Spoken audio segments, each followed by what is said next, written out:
How to make $1 million in 1 year. Each guest in this video made $1 million in 1 year.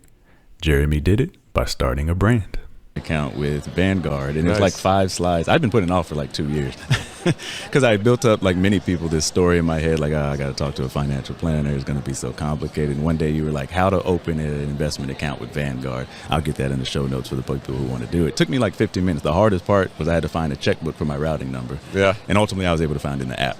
And so I made an excuse for 2 years, and so I appreciate you for doing that. I actually forgot the password, so that's how active I am in there. And I want to get to the point where the business allocates money to it each month, $500 a month, which we'll get to, which is another meme that you have. Nice. So your course and platform is how to build wealth by investing in index funds. So why index funds? You know, that's a great story. Thanks for, opening that account and saying it, because the world of investing is a scary place the first time you dip your toe in it. If you walk in and you hear about investing, there's images of people on the traders on the floor of the stock exchange frantically waving pieces of paper, and Bitcoin and oil futures and pork bellies and day forex and day trading. It's crazy, but at the end of the day, almost all that is total nonsense. If you read all the classic books on investing and really understand how to build wealth in this world, it's by buying the companies of the world that generate the profits of the world and owning them so that you get your share of those companies.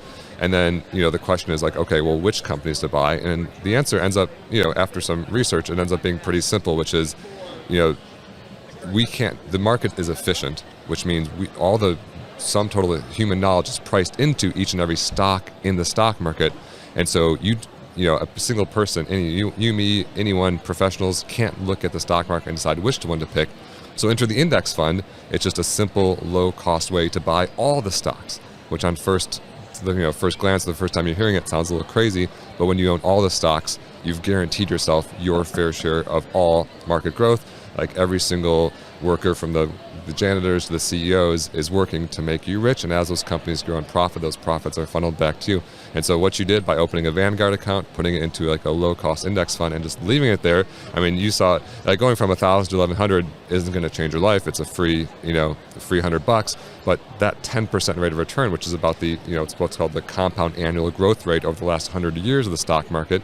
If you put $250 a month away over the course of 40 years, that's over $1 million. And if you want to get there faster, you put more than $250 in, Yes, sir. To continue to follow Jeremy's $1 million story, you can follow him on Instagram at Personal Finance Club, or find all the links you need in the video description below.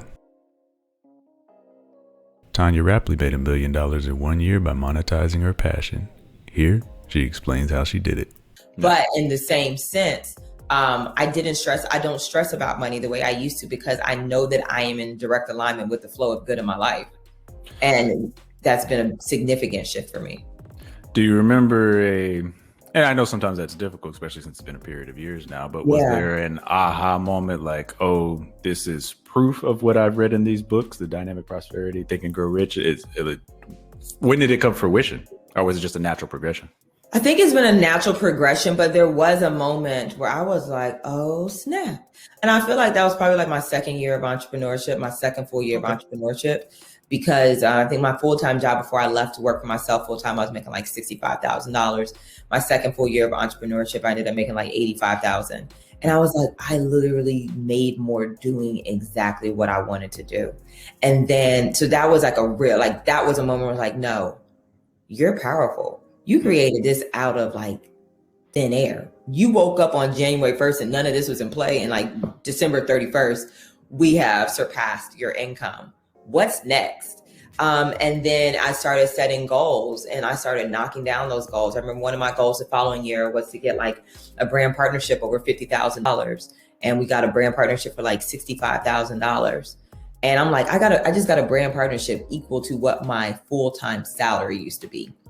Then I said I wanted to do a podcast, but I didn't want to be responsible for everything associated with producing the podcast. I don't blame you. Brought in as a podcast host and paid to host a podcast for another brand. At this point, we're at $100,000 that year. And I'm just like, I had a Diddy moment. That video, if anybody's seen that Diddy moment, where he was like, I'm an animal. He's just going, and I was like, oh my gosh, I'm unstoppable. What next? And that's where I am. This year, I decided, I was like, this is going to be the year I make $1 million in my business. And we are so close to it. I am only $250,000 away, and I have 3 months to make it happen, and it's going to happen. And it's just like, wow. Yeah. So it is also like recognize it and then continuing to like continue to push and believe, but also taking action. Like, I don't just wake up and sit in bed and say, this is my $1 million year. Yeah. Come to me. I'm like, I listen. I'm like, okay, what actions do I need to take to make this happen? What are the things I need to do to make this happen? But how can I do this in a heart aligned way where it feels like an extension of me and doesn't feel like work to me? Michelle Schroeder made $1 million by sharing her story online at the viral blog, Making Sense of Sense. If you're comfortable talking about it, it's fine. If you're not, was there money fights? Because it sounds like that's an environment for it. And if so, did you witness it? Yeah, so they actually divorced, and I'm pretty sure it was because of money. I was really young when it happened. But yeah, there were definitely lots of money fights. And how did, I guess, that shape your perspective about money, good and bad? It definitely taught me a lot of things. Like, I mean, of course, I was really young when it happened. I was like 10 years old or something. So, I mean, I didn't really get like the full picture, of course, but I learned a lot. Like, you should always be super open with money. And I don't think my parents like ever really had money talks. And I definitely think that's something that more households should have. And that's something me and my husband talk about money all the time. And I definitely think it's helpful. Did y'all do that from the very beginning or something that you matured? And if, I guess I'm going to ask, how do you take those steps to have those money talks? I know that's difficult for a lot of people. We've always talked about money. We've been together since we were just teenagers, and pretty much since that time, we've always talked about money, which is really funny because I remember when we were young and people found out that we were open about like money conversations, and people thought we were crazy, like telling us like, oh, you guys are making a huge mistake. Like, you don't talk about money right now, especially when you're that young. But I definitely think it's super helpful to talk about money. Maybe not from the very beginning, but as soon as you can, as soon as you think it's a serious relationship, for sure, I think it would be helpful. Teri Ijeoma turned her expertise into $1 million course. And this is the drop. Teri Ijeoma's VIP trade and travel program is a self-paced course with over 100 hours of trading that helps everyday people just like you trade stocks for income. Welcome to the show, Teri.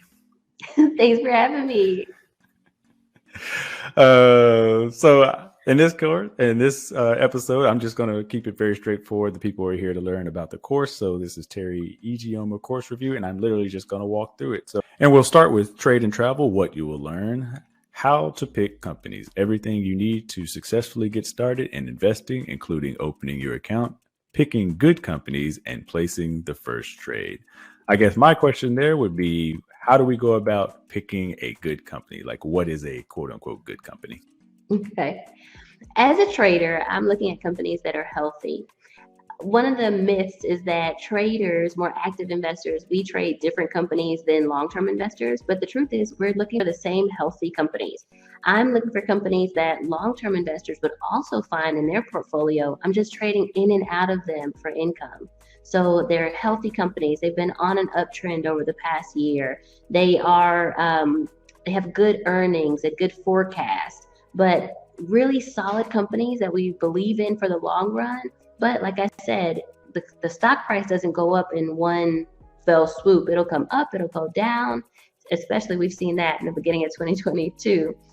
So we just find really good entry points and really good exit points, but the companies are healthy companies.